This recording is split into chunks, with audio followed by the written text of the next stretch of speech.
Hello, everybody, and welcome back to the talk show. I'm your host, CJ Thornburg.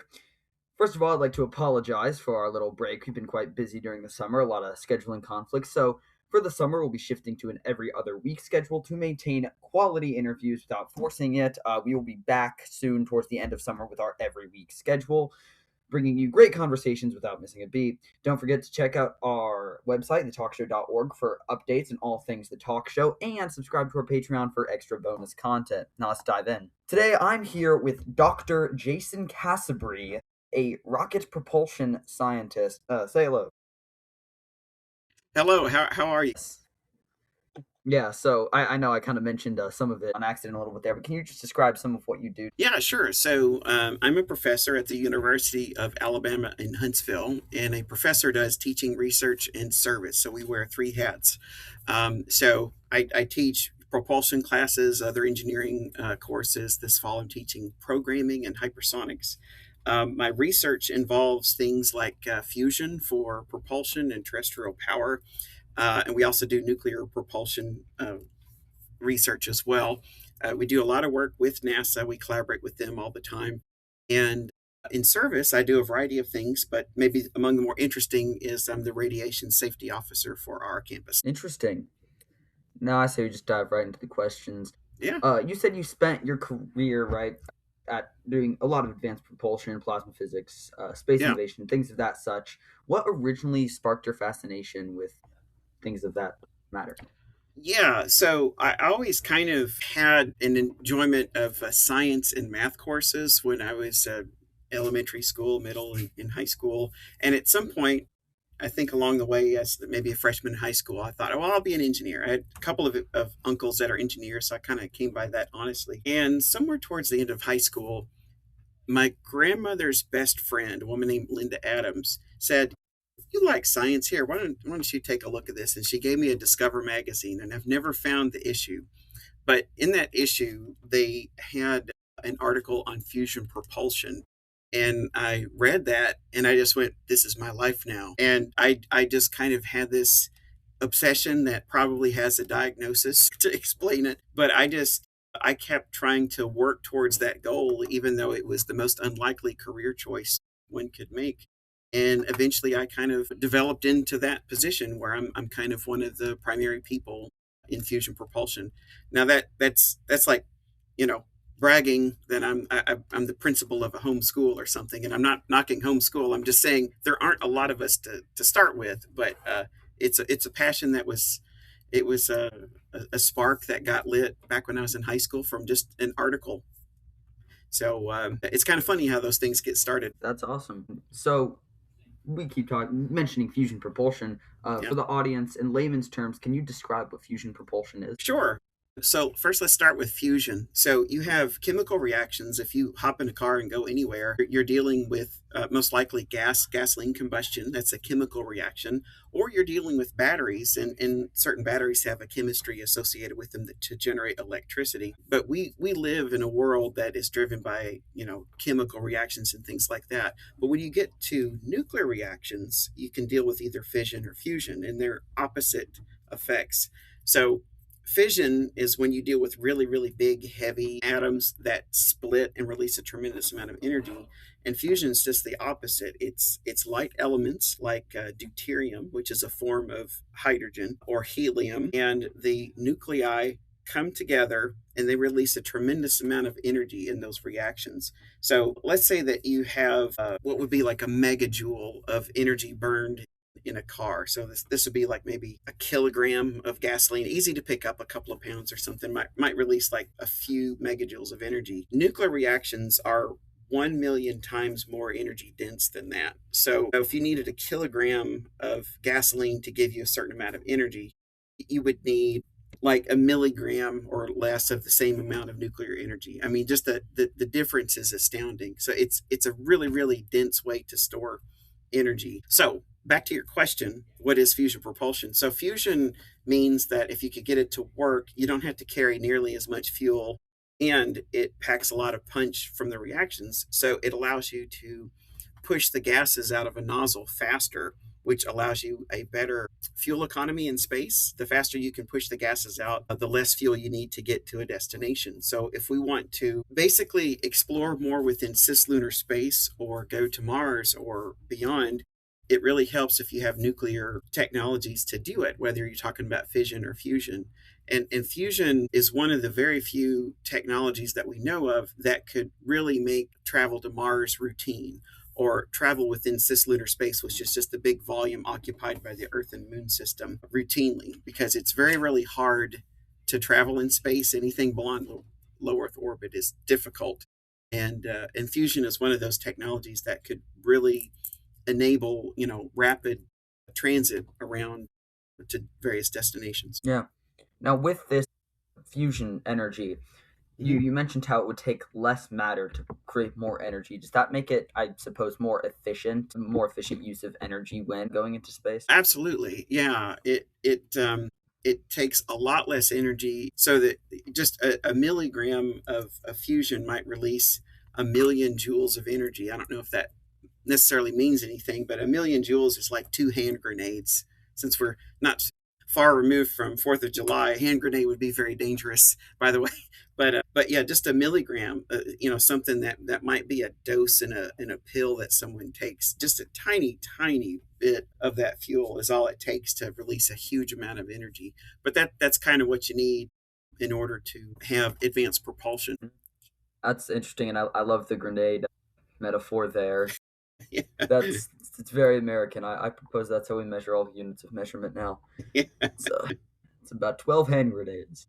yeah. So you've worked extensively, obviously, with this fusion propulsion.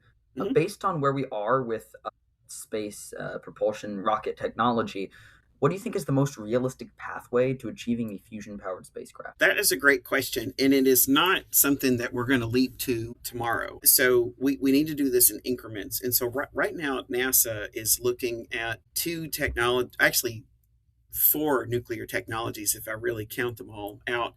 So first off, they're pushing space nuclear power. So that's fission, and that would be a nuclear reactor. And they're looking at it for high power in space and high power on the moon, because half the time the moon is in the dark, because as it goes around, it orbits the Earth, and so for maybe 2 weeks out of a month-long orbit, it's in the dark, so you can't use solar. So you need space nuclear power just to do that if you're going to have a dwelling on the moon that lasts more than a few days. They're also looking at advancing RTGs, which are called radiothermal isotope generators, and that's where you have the decay. They usually use plutonium for that, and it's a radioactive decay that can last for like 14 years or so. In 14 years, it's like half of its original power, so it lasts a really long time. Think of it as almost like a nuclear battery.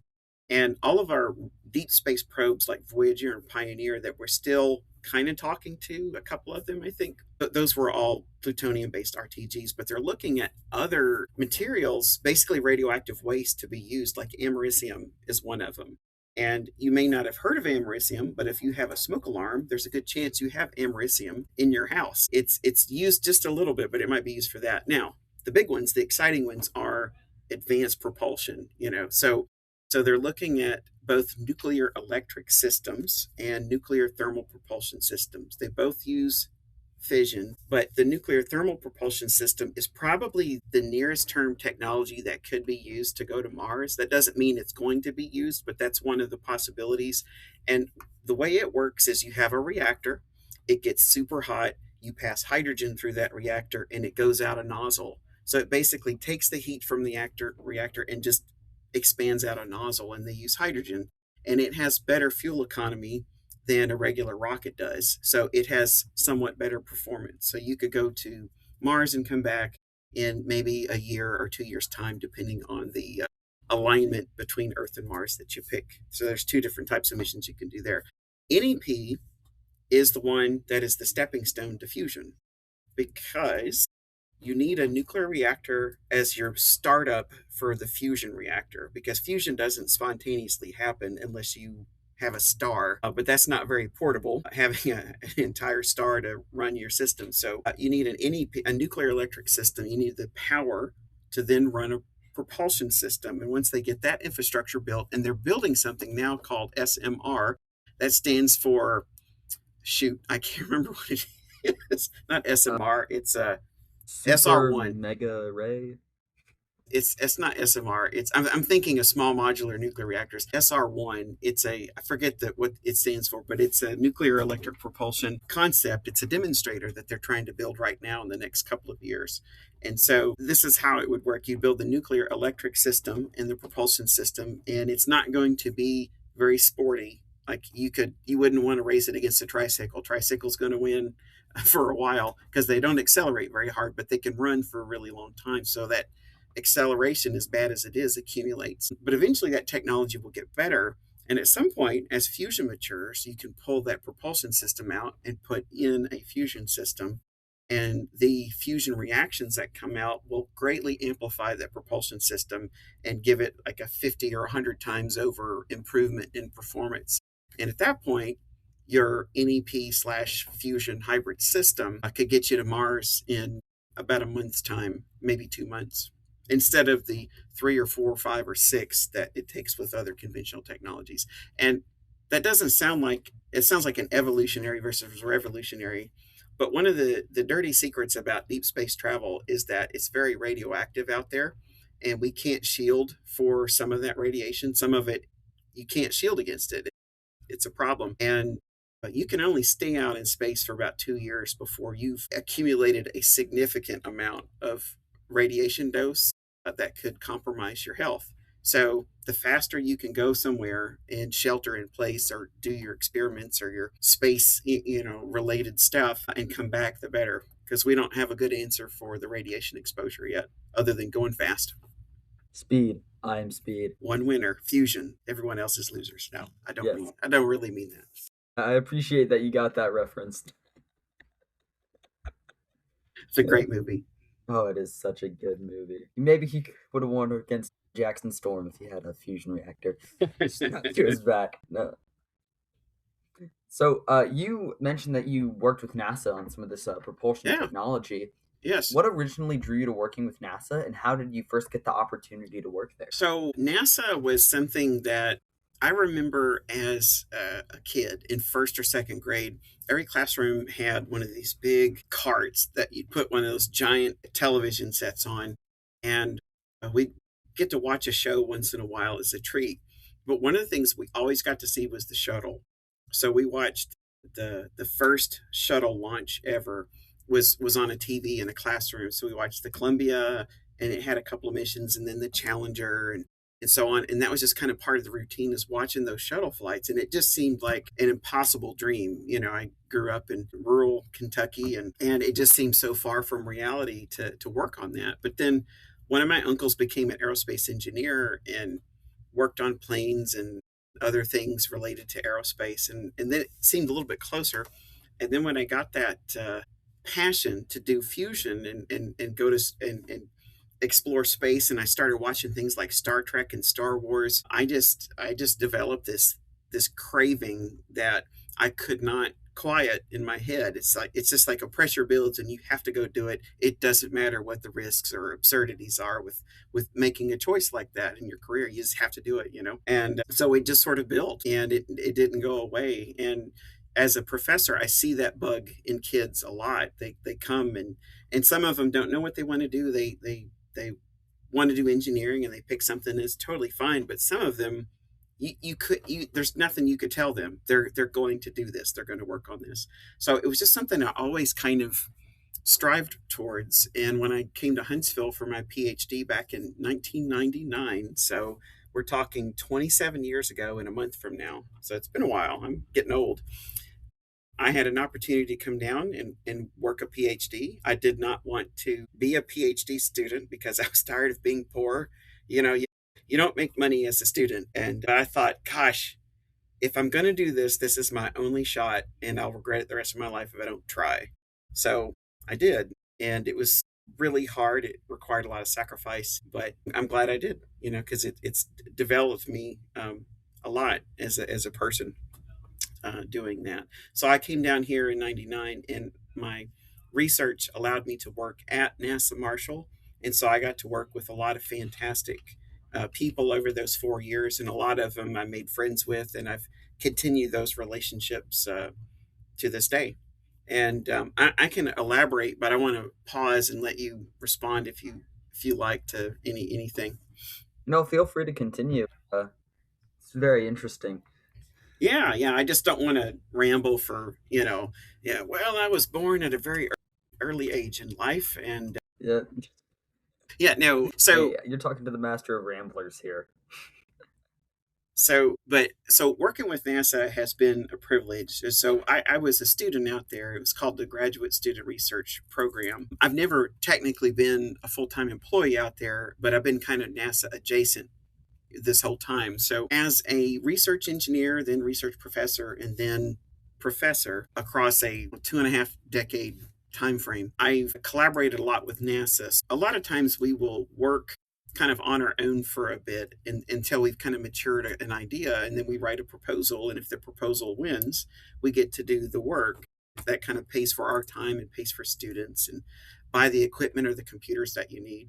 But I've worked on a lot of really cool projects with NASA over the years. So probably the two neatest things, and the part that's maybe I've spent the most time on in your tax dollars. Thank you very much, by the way. There's two things. There's the PUF concept, which stands for Pulsed Fission Fusion Hybrid Concept, and that was with a good friend of mine, Rob Adams, who is still over at NASA Marshall. He is a world class vehicle designer. So if you want to study how you design a spacecraft and what's required to go to Mars or Jupiter or anywhere else in the solar system, he's one of the people that can do it. He's got, I think, well, he's got a PhD. He's got 3 masters, and I think almost other masters. I mean, he's highly educated, and just an incredible guy to work with. And so he came up with the puff concept. I just helped him kind of develop the theory, and we did experiments. But eventually that one had to be set aside because of proliferation concerns. Because while what we were doing is not a weapon, and it couldn't be, it doesn't matter. The overlap between that and things that go boom mean that you really can't take that one up into space. And so, whether we agreed with that decision or not, we had to set it aside. But it's okay because all that work led to other approaches that we could do that didn't have those concerns. And so that's we've kind of pivoted. The other thing that we've worked on that's really fun is this thing called the centrifugal nuclear thermal rocket. So I had mentioned nuclear thermal propulsion is probably the quickest path to advanced propulsion to take people to Mars. And but it has its limits. And so we didn't want NTP to come and go and just have like a single mission that it can do and be like a one trick pony. So there was a concept that had been considered in the 60s that we wrote a proposal around and now have developed out and spent 5 or so years on, based on a, a reactor that gets so hot that the uranium is in a liquid state. So the uranium is held in place by spinning a drum, and it'll be confined to the walls, like a centrifugal force, and you bubble hydrogen through that, and then the hydrogen gets super hot and then goes out a nozzle. One of our collaborators calls it the nuclear washing machine, and it's got a lot of challenges to it, and I've called it God's gift to the research world because every time you solve a problem, 10 more come up, and so we it's allowed us to support a lot of graduate students and train them in nuclear propulsion. So we're feeding the workforce and that workforce is probably going to go and develop the technologies to kind of take us to the next level in space. So that one's been interesting. It's fascinating. Hmm. Now, if you don't mind, I'd love to move on to some of the other things you've researched. Sure. Yeah, yeah. So you mentioned you worked in plasma physics before. Yeah. So plasma physics is notoriously complex. One, can you explain what plasma physics is to the casual listener, and what part of the behavior of plasma physics makes it so different than what a lot of people see? Yeah, so plasma physics. So plasma itself is often called the fourth state of matter.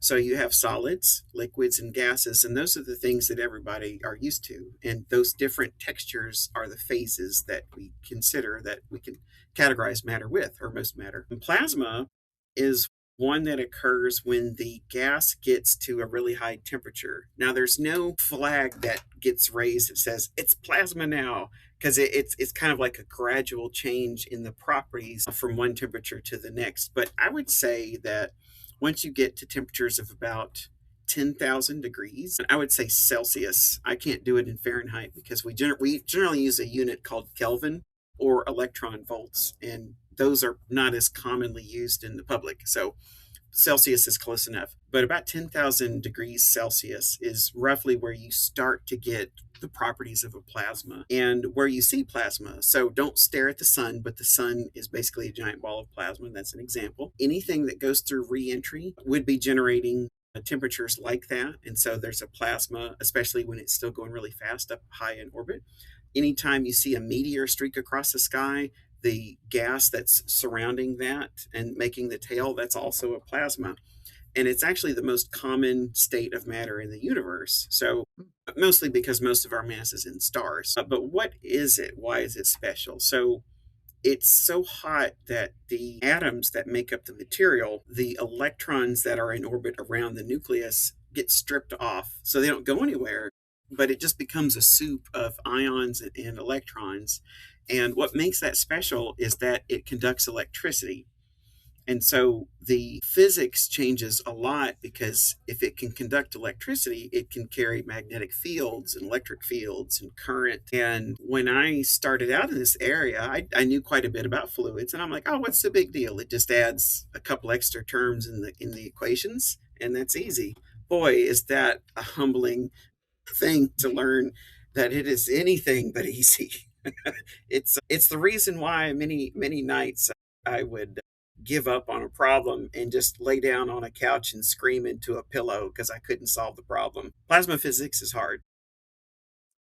Listen, I have trouble balancing chemical equations most of the time, so the fact that you can get the plasma physics is Yeah, I would say I would run screaming from chemistry because there's way too much memorization that goes on and all of that. It's a really, really good topic, but not my forte at all. So I feel your pain. So, what would you like to talk about with plasmas? I can elaborate quite a bit depending on where you want to go. well, I suppose how do you approach designing experiments that deal with systems operating at those extreme temperatures? Yeah, no, that's excellent. So, it all comes down to what problem you're trying to solve that plasma physics helps you work out. I'll give you a recent example. So, a student of mine just got her master's thesis. She just defended her master's thesis. And one of the challenging problems in fusion, if you're going to turn it into propulsion, is how do you take that super hot plasma and send it in one direction so that you get thrust? And even within fusion, there's lots of different ways to theoretically make fusion work. Lots of concepts are out there. If you Google fusion, you're going to get hits from companies all over the world right now that claim that they've got the answer solved. A lot of those concepts are micro explosions. So you have a plasma, it gets super hot, like I'd said something like 10,000 degrees Celsius, but you really need more like 100 million degrees Celsius to actually do fusion. So I mean, it's a number that's so high that it doesn't make sense. You know, it's just how would it get that hot? But when you get it that hot, it'll burn in the nuclear sense of the term, not chemical burn, but nuclear burn. So if you get it that hot. But as it explodes, how in the world can you turn an explosion into a directed propulsion system? And so we've worked on that product. That's one of the things that we're known for, is one of the crazies that have tried to figure out how to get that to work. And so we've developed some ideas over time, and we developed a code to help us to solve that problem. And she and another one of my grad students actually came up with an idea for a particular type of fusion called a Z pinch. A Z pinch is really kind of like a bolt of lightning in a way, the way it looks when it goes off. So it explodes in a cylindrical way, almost think like a firecracker that's kind of sandwiched between two walls. And if it exploded, it would explode cylindrically, you know? So think something like that. How would you turn that into a propulsion system? And they came up with a magnetic coil winding system that could actually do it. It's not straightforward. Most of the things that you could come up with don't work because we've tried a lot of them. But she came up with something and we tested it in the model. And she's actually now working on her PhD to pursue this in an experiment. So we're trying to set up the experiment and get something going in the next few years. So again, doing this as a career choice is not something that you can go, yeah, I think I'll give that a go. It's something that you just have to have this unusual bug driving you to do it, because it's such a hard thing to do. And I'm not discouraging anybody. I'm just saying that you kind of have to have a drive for those kinds of things, to kind of work on Yeah. and stay that dedicated. It's not for the faint of heart. No, I can definitely tell as I feel my brain expanding right now. So Mine's contracting, so you can. tying this back into space travel, how Mhm. close, or if it is possible, how close do you think we are achieving practical plasma-based engines for space travel and things of that sort? Well, so we actually do have plasma-based engines. We don't have fusion ones yet, but we do have plasma. So plasma propulsion has been around since the 60s. I think the very first one was something called Zond 2, and that was a Russian device that used something called a pulse plasma thruster. If I'm getting my history right, it's been a while since I had studied that. But we have in orbit at any given time many, many satellites that use like pulse plasma thrusters for what's called station keeping. That's just to make up the drag, the little bit of drag that's in low Earth orbit, or pivot the spacecraft to look this way or that. We use arc jet thrusters for propulsion, and for deeper space travel, we use ion and Hall thrusters. Hall thrusters are the main thing that's used for what's called electric propulsion now, and that would you could imagine using it for space tugs for satellites or just propulsion to get from low Earth orbit to the final orbit wherever the satellite's going. I think SpaceX and Blue Origin both use Hall thrusters quite a bit on some of their spacecraft. I think that's right. But you probably were thinking about when is fusion going to get up there, and that's a very good question. We're hopefully going to see SR1 get built and tested by the end of 2028. If the schedule slips, I wouldn't be too surprised because that happens. Because these things are really hard and problems come up that are hard to anticipate. But so you'll probably see the first nuclear electric propulsion system in the next 2 or 3 years. And then how quickly we go from that to something like fusion is probably going to be maybe like 10 years at the soonest. And it just kind of depends on how everything unfolds. So you'll have this SR1, then they'll make improvements and do some ground testing if they can get that approved, because that's a tricky regulatory issue, as you can imagine. Then they'll evolve those systems over the next 10 years and just make them get better and better and start doing missions with them. And then fusion is going to get integrated as it becomes more feasible. So I think fusion is probably going to be first used for materials testing and medical isotope production before you see it on the grid making electricity or in orbit. So that's my prediction about where fusion goes. Medical isotopes, materials testing first, and then propulsion and electricity after that. Interesting. Now, way back there, you mentioned ion thrusters, and Yeah. especially because the producer is asking about them. Can you explain what an ion thruster is? Mainly because it sounds very cool and fascinating. Oh yeah, yeah. So an ion thruster is the simplest and most mature of the electric propulsion systems. Well, it's one of the simplest concepts out there. It's very mature at this point. So you have a set of screens. I think I'm not an expert on this, but I think there's typically three screens. When I say screen, what I'm talking about is something that looks a lot like if you have a screen door at your house or your Yeah. grandma's house or something, or on a window, literally that. It kind of looks like that, but they're stiffer. And they'll have three of them in a row that are spaced like maybe an inch apart or something. And gases will get heated up and become a plasma. And those different screens are at different voltages. And as the gas or plasma goes through the first screen, it'll see this huge electric field that pulls it forward. And then they use the last screen to sort of tune things a little bit. They slow it down, but it increases the thrust, and the reasons behind that are hard to explain. And that's my way of saying I forgot because it was a long time ago when I studied. But they basically have like, two or three different voltages, and those ions go through the holes in the screen, and then they go out, and then off to the side they have a separate thing called a hollow cathode, which just shoots electrons along with the ions so that the whole spacecraft stays neutrally charged. So in other words, it doesn't send out you can't send out ions without also sending out the electrons to balance it all, because otherwise it'll stop working. Yeah. You mentioned earlier about being a radiation safety officer. Can you explain what that is and what that entails? But what does a radiation safety officer do? Well, if you have a laboratory, and it could be a medical laboratory or some kind of nuclear materials thing, or if you're at a university, oftentimes you do research and it requires either materials that are radioactive or machines that generate radiation. Examples: if you go to the dentist, you've probably had a dental x-ray before, and there's two different types of x-rays that they generally give you. Like, one is like a quick one on the side to look at different things, and sometimes they do a panoramic one every few years.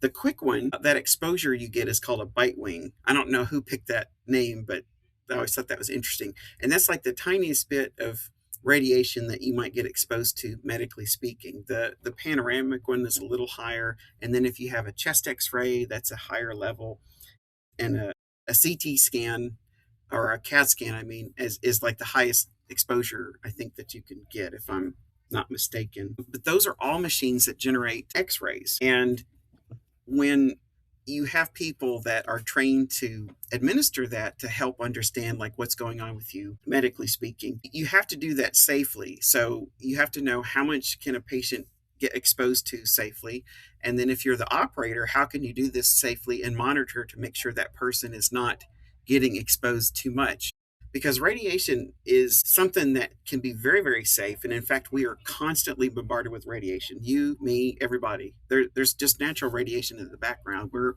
We are designed to handle a certain level, and it can fluctuate quite a bit. But if you get too close to the fire for too long, it can cause some major health problems, including death. So you have to be aware of what the level is and make sure that you're not going over that threshold.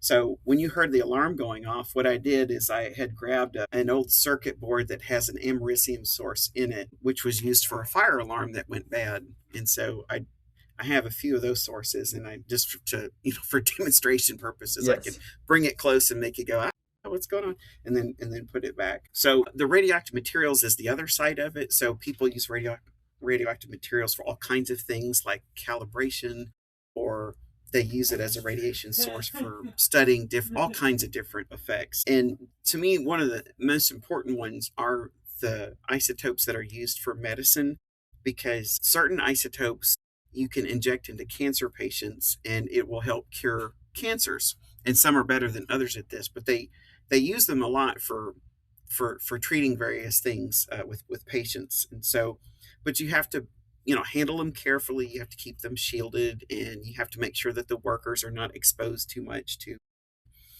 all these different materials. And so a radiation safety officer understands how to put together those plans, what the regulations are, and how to keep everybody nice and safe. So I took on that role because doing fusion, as we actually start to do it for real rather than modeling and simulation, or subscale plasma physics things that aren't really doing fusion, I wanted to do this job because it would train me into understanding the hazards, but also the benefits of what comes with doing fusion. Like, how do you, because fusion is not radiation proof. It makes radiation, it makes neutrons, and those neutrons do things, and they tend to make activative parts. And so you need to understand how you design an experiment around that, what the hazards are, how you deal with it safely, all that kind of stuff. And so yeah, so that's me as the RSO and why I chose to do it. Interesting. Mhm. So you mentioned that as a radiation safety officer, you're in essentially in control of making sure the radiation can be handled safely, or at least knowing how to do it. Where Yep. do you, where and how do you store and maintain these materials in a safe space? Yeah. Okay. So I have probably 15 or so what are called check sources in a shielded box in my laboratory. It's in a relatively low traffic area, and you cannot detect that they are there when the drawers are closed because it's lined with lead. So it's very, very safe. And so those are check sources, and I have things that produce X-rays, some that produce alphas, and I actually have one material that produces antimatter. So, which I think that's my Whoa. favorite one, just because that's kind of cool. But we do have a few, let's call them spicier sources that you don't just casually put in a lead-lined enclosure.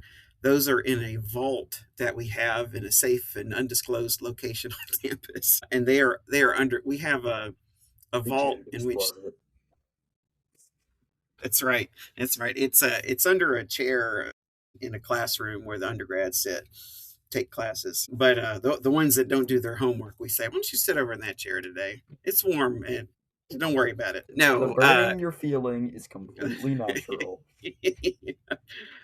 So we keep them in a vault. The vault means it's basically these six cylindrical holes dug deep in the ground, and they're buried in concrete. So the source itself is in its own little enclosure. That enclosure is then dropped down into one of these holes. The hole is sealed with a giant lid, and you need a small gantry crane in order to pull the lid off. So and then that room is also locked up. So we do an inventory once a year to go visit the scary sources, and we only have a few of them to make sure that they're there and we don't have a leak or something like that. So we but yeah, you do have to take this seriously, and there's a couple of sources that you have to just we check. Yep, it's still there. Okay, shut the door. Let's put that away. How often do you take out and utilize the materials for experiments? So that is very hit or miss because a lot of the sources that we have are accumulated from folks that got them and then retired without taking care of their problem. So we sort of accumulated a number of sources over time. And now that I'm officially becoming the RSO actually in August. I've been in training for a couple of years. One of the things that I'm going to make a priority on is to kind of get rid of a lot of these things. There's a lot of paperwork that's involved with doing it, but I'm trying to. There are really only two that I really want to get rid of because the rest of them have decayed out and they're not dangerous at all, hardly. But a couple of them are sources that if you pull them out and look at them, you're fine, but you wouldn't want to sit next to it for a day. It'd be a big problem. But how often do they come and check them out? Very rarely. Usually, if you have an active user, they have one or two sources that they are the custodian of, and they keep it in a locked cabinet and they have a process for doing it. We have only one person on campus that regularly does stuff like that, and she's in between contracts at the moment. So, mostly what we do involves monitoring the medical x ray facilities that are on campus. Interesting. Mm-hmm. Thank you. Now our producer keeps texting me the question. I really want to know, have you touched it before? Have you touched anything radioactive? So all the materials that I was talking about are sealed sources. That's a very good question. So if it's unsealed, I'm not going to touch it because I don't want to get something on your skin because you have to be very careful. It's one thing to have some external exposure, and there's nothing that we have that's a big problem unless you eat it. Then if you consume something, the exposure gets amplified because your skin is really good at helping you tolerate radiation, but your insides aren't designed for that. So try to avoid that. That's a good question. And you would Extra use flaming hot gloves. Cheetos. Yeah, but here I will. You can't see it, but I'm holding the little enclosure that has antimatter, so it's making antimatter as we speak right now. But it's at a very, very tiny level. So I touched it for him, or That's touch the enclosure it's in is a better way to put it. yeah. Me personally, I would not touch the radioactive materials because sadly Spider-Man isn't real, and so I probably shouldn't. Yeah, well, Yeah. I also received another question from another one of our people in the yeah. group saying, "Can you consume the nuclear material to become a Teenage Mutant Ninja Turtle?" So I would, as a responsible person speaking to you all on a public internet broadcast, never make the joke. No, please do not consume radioactive materials because it could cause you a lot of harm. As much as I want to make jokes about turning into the Incredible Hulk and getting superpowers, I will opt not to. Well, we appear to be running out of time for today, so I'd like to ask a few closing questions. Sure. So, what do you think is one failure or setback in your career that ultimately pushed your research forward? The biggest failure, that's an easy one, actually, and that would be this thing called Charger One. So, somewhere around 2009, I was on a beach on vacation and I got this cell phone call from someone that wanted to start a fusion propulsion program and wanted to bring this giant machine to our school. And I jumped all over that. I mean, of course, I was already doing fusion propulsion, and who wouldn't want one of the biggest machines in the world to come to your space to do it? So, it took us 3 years to get the funding together and get the thing moved. And then we spent the next 8 years trying to refurbish this thing because it was the final product of a almost $100 million program, and we had zero budget. And then eventually we started getting money from several sources in order to cover our time and cover the students to do it. And we got it very close to operational, but it was just too big of a machine to really kind of have a dedicated, you almost need like a national lab to get those things running. Although a few universities, to their credit, have been able to build these big machines and keep them funded. And we just couldn't crack into the market. And so I remember at one point realizing that this was done, and that was probably around 2017 or 2018. And I did what any self-respecting person did, and I threw a pity party that lasted for a while. But after that, I sat down in a chair and I'm like, I'm not a quitter. I'm I feel like it's my calling to do this. So what can I do? And I started just running numbers and I started thinking, why did this thing fail? Why did this fail? I mean, I know why it hurts. It's embarrassing that it didn't work, because it was a very public facing thing. We had our governor at the time came and spoke when we kind of commissioned the whole thing. So I really thought hard and dug hard into why did it fail and what could we do better. And I kind of had this aha moment that I've been building on ever since. And it's greatly changed how I approach the fusion problem and what to prioritize and how to make it more practical and serve the interests of the people and the taxpayers that basically pay for all this research. So it's led to me to come up with concepts and approaches that would greatly shrink the whole thing. And so I've been working with several companies. I'll leave their names out and kind of what we're doing. But that failure, which I think applies in any given situation, not just fusion, you don't be afraid of it. Do something, fail, be safe. By the way, don't ever compromise safety when you're doing stuff. But don't be afraid to fail. Don't be afraid to have the feelings that go with failing because it's hard. But let it be a teacher and think, okay, that didn't work. What can I do differently? How can I make this better? How can I improve it?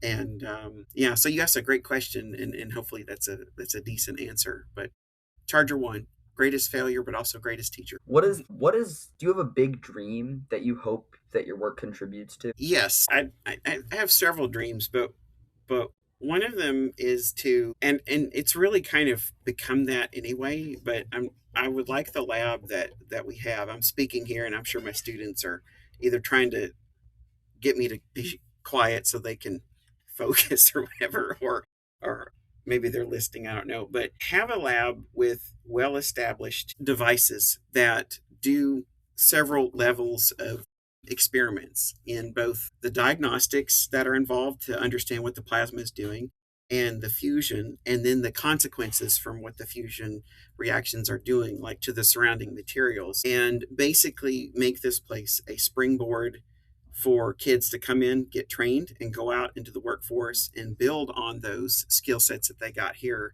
to develop the next generation devices. That and flying cars. I'd love to, help build the propulsion system that does away with needing rockets and jet engines and all that kind of stuff. But that's a different podcast.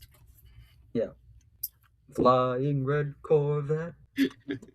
Yeah. And finally, if you could leave the listeners with one message about the future of human spaceflight, what would it be? It's up to you guys. It's up to you, your creativity. Work together in a team. There's a saying, we go faster alone but farther together. So that's not a statement that one is better than the other, but just beware of the choices that you're making. So if you want to go off and do something all on your own because you know you'll get it done faster, it's totally fine. Go do that, you know. But going to space, for example, anything hard, really anything requires working in a team, and everybody brings something. Respect each other, work together, and when it doesn't work out, work on working together to make sure that it works out, because ultimately it's not so much about that destination, it's about the journey and how you treat the people on the way. And I think I fall short on that every single day. So it's a lifelong pursuit to get better at. Well, thank you for coming on, Dr. Cassibry. It has been Hmm. a phenomenal interview. We've greatly appreciated it. Now, audience, remember to follow, like the show, share it around. It really helps the algorithm promote us. Follow our Patreon for bonus content. It starts at, I think, like $5 a month. It's pretty cheap and it really supports the show. I think the first year of our funds is just going into improving it for you guys. So it greatly benefits. Yeah. Thank you. Good night. All right, thank you so much.